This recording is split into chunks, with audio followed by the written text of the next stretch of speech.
यानंतर मोरू हा जो माझा कविता संग्रह आहे त्यातली एक कविता मी आता वाचणार आहे.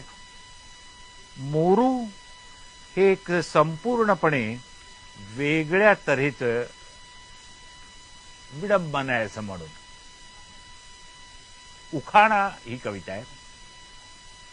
कधी कधी अचानक मोरू होतो रोमॅन्टिक, स्वतःची शीळ घालतो, स्वतःशीच हळूच हसतो, कुणालाही कळणार नाही याची खात्री करून घेऊन. मनातल्या मनात तो कल्पना सुद्धा करतो की बायको सोबत हनीमूनला उटीला गेलो आहोत.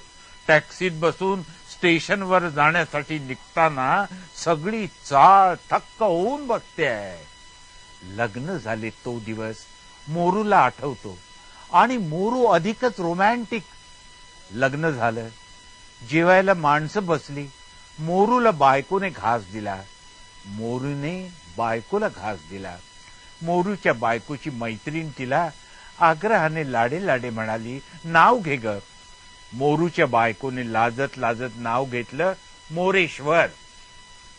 बायकोची ती मैत्रीण तिला पुन्हा म्हणाली, नुसतंच नको ग, उखाण्यासकट घे. पुन्हा लाजून मोरूच्या बायकोने उखाण्यात गुंफून त्याचं नाव घेतलं.